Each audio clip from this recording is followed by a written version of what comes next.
ఇంట్లో పెళ్లి జరిగినా అదంతా సందడిలా అనిపించలేదు. ఆ శుభకార్యంలో ఏదో అశుభం జరిగిపోతున్నట్లుగా అధైర్యాన్నిస్తున్నాయి శాంతికి. కొడుకు దగ్గర ఓడిపోయి బంధువుల ముందు తలెత్తుకోలేక తల వంచుకొని మరీ ఈ పెళ్లి చేసింది ఒక్కగానొక్క కొడుక్కి. కొత్త కోడలు తన ఇంటి గడప దాటి లోనికి అడుగు పెడుతుంటే శాంతి నవనాడులు కృంగిపోయాయి. తన పెంపకంలో కొడుకు తనకి ఇది కావాలని ఏనాడు అడగలేదు. ఏమీ అడగకుండానే కొడుకు మనసెరిగి అన్నీ సమకూర్చేది. అలాగే కొడుక్కి ఒక లక్షణమైన సంబంధం కుదిర్చి మహాలక్ష్మి లాంటి అమ్మాయితో పెళ్లి చేసి కోడల్ని తన ఇంటి గడపలో అడుగుపెట్టించి స్వాగతం పలకాలనుకుంది. అనుకున్నవన్నీ జరగవేమో. పెళ్లి విషయంలో మాత్రం తాను ప్రేమించిన అమ్మాయి కావాలని మంకు పట్టు పట్టి మరీ ఈ పెళ్లి చేసుకున్నాడు. భార్యతో పాటు వాళ్ళ కుటుంబాన్ని కూడా వీడితో కలుపుకోవాలి. వారి ఇంటి అల్లుడుగా భవిష్యత్తులో ఎలా జీవితాన్ని ఈదుకొస్తారో అనే చింతే శాంతిని ఎక్కువగా కలవరపెడుతుంది. అలసటగా మంచంపై వాలి కళ్ళు మూసుకుంది. కంటిపై కొనుకు రావడం లేదు. కొడుక్కి తనకి మధ్య వచ్చిన వాదన ఎంతవరకు సబబో అర్థం కావడం లేదు శాంతికి. జరిగినదంతా పీడకలైతే బాగుండేది. ఆమె కళ్ళు తడిబారి ఎర్రబడ్డాయి. భర్త పోయాక కొడుకే సర్వస్వంగా బ్రతుకుతున్న శాంతికి మరో కష్టం ఎదురైంది. అమ్మా, నేను అనిత అనే అమ్మాయిని ప్రేమించాను. ఆమె తప్ప నేను ఎవరిని పెళ్లి చేసుకోను, కరాఖండిగా చెప్పాడు తల్లితో పవన్. అదిరిపడింది శాంతి. తన చెవులను తానే నమ్మలేకపోయింది. ఆ అమ్మాయి వివరాలు తెలిసాక మరింతగా కృంగిపోయింది. తమ కులం కాకపోయినా మంచి సాంప్రదాయంలోని అమ్మాయిని ప్రేమించి ఉంటే ఒప్పుకునేదేమో. ఓ పేదింటి అమ్మాయి అయినా దయతో ఆదుకునేదేమో. ఆ రెండూ కాదు. అందుకే శాంతి కొడుకు ప్రేమను నిరాకరించింది. ఆ అమ్మాయిని మర్చిపో. నీకోసం మంచి మంచి సంబంధాలు చాలా వస్తున్నాయి. మన పరువు మర్యాద నిలబెట్టాలంటే నేను చూసిన అమ్మాయిల్లో నీకు నచ్చిన అమ్మాయిని ఎంచి పెళ్లి చేసుకో. అంతేగాని ఈ ప్రేమ దోమ అంటూ మన కుటుంబ మర్యాదలు మంటగలపుకు, కొడుకుని శాసించింది.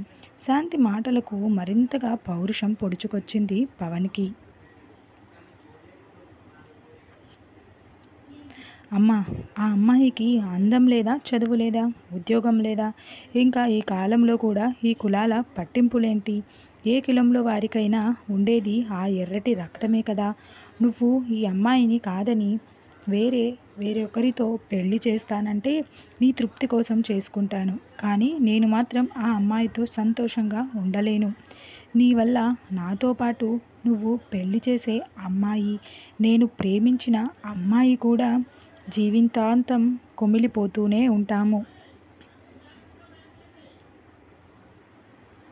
ఇలా నీకు ఇష్టమైతే చెప్పు. నీ ఒక్కదానివేనైనా సంతోషంగా ఉండొచ్చు. తల్లితో చెప్పదలుచుకున్నది చెప్పేసి గదిలోకి వెళ్ళి బళ్ళున తలుపు వేసేశాడు పవన్. తల్లికి మరో మాట అవకాశం ఇవ్వకుండా కొడుకు మాటలు మరింత భయపెట్టాయి శాంతిని. లోపల ఏ అఘాయిత్యం చేసుకుంటాడని తలుపుల బాదుతూనే ఉంది పిచ్చి తల్లి. తెల్లారేక తలుపులు తెరుచుకోవడంతో ఊపిరి పీల్చుకొని ఒక నిశ్చయానికి వచ్చింది శాంతి. పుట్టింటి వారికి, అత్తింటి వారికి కూడా కొడుకు నిర్ణయం చెప్పి ఈ పెళ్లి ఖాయం చేస్తున్నట్లు తల్లిగా తన బాధ్యత నెరవేర్చాలనుకుంటున్నారని తప్పు చేస్తున్న భావనతో తెగించి చెప్పింది శాంతి. బంధువర్గమంతా శాంతినే తప్పుపట్టారు. కొడుకుని సరిగ్గా పెంచలేదని, పూర్తిగా స్వేచ్ఛనిచ్చి భయమన్నది లేకుండా చేశావని ఏవేవో దూషించారు. ఈ పెళ్లికి మేము రాలేమని కొందరు, ముహూర్త సమయానికి వస్తే వస్తామని కొందరు జవాబు ఇచ్చారు. శాంతి వారిని అంతగా రమ్మని బలవంత పెట్టదలుచుకోలేదు. బంధాలకు విలువ ఇచ్చి వారికి విషయం చెప్పి పెళ్లి చేయడం తన ధర్మంగా భావించింది కనుక వారి మాటలను మౌనంగా భరించింది శాంతి. ఈ కథ ముందు ఇంకా చాలా బాగుంటుందండి. నా ఛానల్ని ఫస్ట్ టైం చూస్తున్న వాళ్ళు ఎవరైనా ఉంటే నా ఛానల్ని సబ్స్క్రైబ్ చేసుకోవడం మర్చిపోకండి. మధ్యలో చెప్తున్నానని తిట్టుకోకండి. ఒక చిన్న లైక్ చేయండి. కథ విన్నాక మీ విలువైన అభిప్రాయాన్ని కామెంట్ ద్వారా తెలియజేయండి. మళ్ళీ కథలోకి వెళ్ళిపోదామా? పెళ్ళైన 3 రోజుల తర్వాత భార్య పుట్టిల్లు అయిన అత్తవారింట అడుగుపెట్టాడు పవన్. పెద్దింటోళ్ళ అబ్బాయి వారి ఇంటికి అల్లుడుగా రావడం పరమానందంగా ఉంది. తమ కూతురి అదృష్టానికి పొంగిపోయారు. మన అనిత మా రాజు లాంటి కుర్రాన్ని మనువాడబడింది కాబట్టి సరిపోయినది. కానీ మన మిట్టాంటి కుర్రాన్నిచ్చి కట్టబెట్టగలమా చెప్పు? పెళ్ళాం చెవిలో గుసగుసలాడాడు వెంకన్న.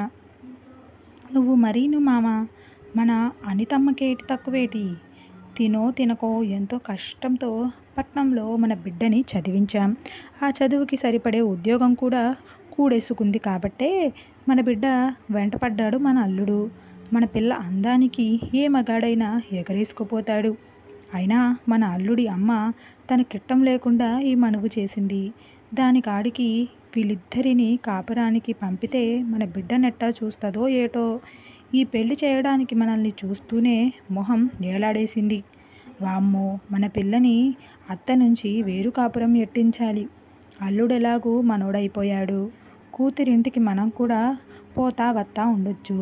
కళ్ళంత ఇంత చేసుకొని చెబుతున్న రత్తాలు మాటల్ని మురిపెంగా వింటున్నాడు వెంకన్న. తెల్లారి కూతురికి అన్ని విషయాలు నూరిపోసింది అత్త నుంచి వేరే కాపురం ఎలా పెట్టాలో. కన్నవాళ్లను అమాయకంగా చూసింది అనిత. అమ్మ, అవన్నీ నాకు తెలుసు గాని అయ్యా, నువ్వు తమ్ముడు మాతో పాటే ఉండాలి. ఇప్పటి వరకు మీరు పడ్డ కష్టం చాలు. లోను తీసుకొని తమ్ముడితో ఏదైనా వ్యాపారం పెట్టిస్తాం అంటూ వారి ఆశలకు దారి చూపిస్తుంది.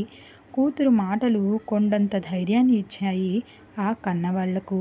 పని పాట లేకుండా బలాదూరుగా తిరుగుతున్న కొడుకు బ్రతికేలా సాగుతుందోనన్న దిగులు కాస్త పోయి కూతురి ఆదరణ వారిలో కొంత ఊపిరిని నింపాయి. వెంకన్న మరిక ఆగలేదు. ఈ సంతోషాన సమయాన మన గూడెం కొండమ్మ తల్లికి గొర్రెపోతుని మొక్కి నాటు సారాతో పండగేసుకోవాలా అంటూ భుజంపై తుండుగుడ్డను సవరించుకుంటూ బయటకు దారి తీశాడు. పవన్ వాళ్ళ ఇంట్లో ఉండడానికి కొంచెం ఇబ్బంది ఫీల్ అయినా కొత్త పెళ్ళాం బాధపడకూడదని కొన్ని రోజులు ఎలాగో సరిపెట్టుకున్నాడు. రాను రాను వారి మధ్య అలవాటు పడిపోతూనే అనుకున్నాడే కానీ సాధ్యం కావడం లేదు. వారి వారి వేషభాషలు చాలా రోతగాను జుగుప్సగాను ఉన్నాయి. శుచి శుభ్రం లేకుండా చిందరవందరగా పడి ఉన్న వస్తువులు, చుట్టకంపులు. వారంతా వచ్చి తమ దగ్గరే దిష్టి వేయడం అసలు నచ్చడం లేదు. ప్రేమించి పెళ్లి చేసుకున్నందుకు భార్యను అయితే భరించొచ్చు, కానీ ఆమె కుటుంబంతో బంధం అవమానంగాను అసహ్యంగాను అనిపించింది పవన్కి. ఇప్పుడు అదంతా తన భార్య తన వారికి ఇచ్చిన స్వేచ్ఛ అని అర్థమైంది. రోజు రోజుకి మానసికంగా కుమిలిపోతున్నాడు పవన్. ఆ రోజు అమ్మ చెప్పింది నిజమే. అందరిలోనూ రక్తం ఎర్రగానే ఉంటుంది. అంత మాత్రాన మనుషులంతా ఒకేలా ఉండరు. వారి కులాన్ని బట్టి, ప్రాంతాన్ని బట్టి వారి వారి నడవడికలు, వేషభాషలు, కట్టుబాట్లు, పద్ధతులు రకరకాలుగా ఉంటాయి. నువ్వు పెరిగిన తీరు వేరు, ఆ అమ్మాయి పెరిగిన తీరు వేరు. ఇద్దరు కలిసి ఒకే తాటి మీద నడవగలమని నువ్వు అనుకుంటున్నావు కానీ తప్పటడుగు వేస్తున్నావని నేను ఎంత చెప్పినా నీకు అర్థం కావడం లేదు అంటూ గుండెలు విసేలా అమ్మ ఎంత ఏడ్చినా ఆనాడు నా మనసు ఎందుకు కరుడ కట్టిందో, నా భవిష్యత్తు బుగ్గిపాలు కాకూడదని అమ్మ ఎంతగా అల్లాడిపోయిందో అప్పుడు అమ్మ మాటలను పెడచెవిన పెట్టబట్టే ఇప్పుడు ప్రత్యక్షంగా అనుభవిస్తున్నాను. మనసులో అమ్మ మాటలు వినబడుతుంటే పశ్చాత్తాపంతో కొత్తగా ఏర్పడిన బంధాలను తెంచుకొని అమ్మ ఒడిలోకి వాలిపోవాలని తపించిపోతున్నాడు పవన్. ధైర్యాన్ని కూడతీసుకొని బయటకు నడిచాడు. నాన్న, నేను వస్తాను అంటూ అప్పుడే మాటల్లో లుకుతున్న కూతురు వెంటపడుతున్నా ఎక్కడికి వెళ్తున్నావు అంటూ భార్య పిలుస్తున్నా వినిపించుకునే స్థితిలో లేడు పవన్. ఉదయాన్నే లేచి ఇంటి గుమ్మాలు తుడిచి వాకిట్లో ముగ్గులు పెట్టే అమ్మ, పండగ పబ్బాలకు ఎంతో నిష్టగా పూజలు చేసి ప్రసాదాలు పెట్టే అమ్మ, బయటకు వెళ్తుంటే నుదుటిన బొట్టు పెట్టి క్షేమంగా ఇంటికి తిరిగి రావాలని ఎదురు వచ్చే అమ్మ, ఆలస్యంగా ఇంటికి వెళితే తన కోసం ఎదురు చూస్తూ అన్నం తినకుండా కూర్చునే అమ్మ, చిన్న జలుబు చేసిన అర్ధరాత్రి కూడా నోట్లో మందు వేసే అమ్మ గుర్తుకొస్తుంది ఇప్పుడు పవన్కి. అంతే కదండి. ఆ మనిషి యొక్క విలువ అనేది లేనప్పుడే తెలుస్తుంది. అలానే పవన్‌కి కూడా తన అమ్మని దూరం అయ్యి వచ్చాకనే అమ్మ విలువేంటో తెలుస్తుంది. బంధువుల సానుభూతిని, దెప్పి పొడుపు మాటలని తట్టుకునే శక్తి లేక కొడుకు దుస్థితిని ఎక్కడ చూడాల్సి వస్తుందో అనే భయంతోనో ఊరికి దూరంగా ఉన్న ఆశ్రమంలో దైవస్మరణ చేసుకుంటూ కాలం గడుపుతుంది శాంతి. తల్లిని వెతుక్కుంటూ వెళ్ళిన పవన్కి ఆమెను చూడగానే చంటి పిల్లాడిలా ఒడిలో పడుకొని బావురమని ఏడవాలనిపించింది.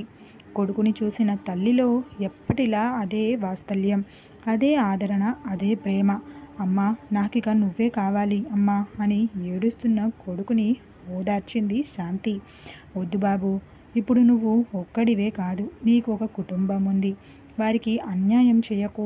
నేను నీకు వేరే అమ్మాయితో పెళ్లి చేసి ఉంటే నీతో పాటు ఆ అమ్మాయి, నువ్వు ప్రేమించిన అమ్మాయి కూడా బాధపడతారని చెప్పావు. అలాంటి అనర్థాలకు తావివ్వకూడదని ఈ ప్రేమను అర్థం చేసుకుని నిన్ను గెలిపించడం కోసం నేను ఓడిపోయి నీ ఇష్టపడ్డ అమ్మాయితోనే పెళ్లి చేసి మన వాళ్ళందరికీ దూరంగా ఈ ఆశ్రమంలో ప్రశాంతంగా గడుపుతున్నాను. నీకంటూ ఒక కుటుంబం ఏర్పడ్డాక నువ్వు ఇలాంటి పని చేస్తే ఆ దేవుడు కూడా క్షమించడు. చేతులు కాలాక ఆకులు పట్టుకొని ఏం లాభం చెప్పు? కాలిన గాయానికి మందు వేసుకోవడం తప్ప. గతం గతః. కొడుకు నుదుటిపై ప్రేమగా ముద్దాడి వెనక్కి పంపించింది శాంతి. తల్లి దీవెనతో పవన్ తన భార్యా పిల్లలతో యాంత్రికంగా కాపురం చేస్తున్నాడే కానీ తన పెళ్లి విషయంలో తప్పటడుగు వేసినందుకు ఫలానా వారి అబ్బాయి, ఫలానా వారి మనవడు ఈ పని చేశాడంటూ ఎంతో గౌరవంగా బ్రతికిన తన తండ్రి, తాతల పేర్లు రచ్చకెక్కడంతో తమ వంశానికి కళంకం తెచ్చి మాయని మచ్చ చేశానని మనసులో కుమిలిపోతూనే ఉన్నాడు పవన్. కథ నచ్చింది అనుకుంటున్నానండి. ఇంతవరకు చూసినందుకు చాలా థ్యాంక్స్. ఇలాంటి మరిన్ని కథలతోటి మీ ముందుకు ఎప్పుడు వస్తూనే ఉంటాను.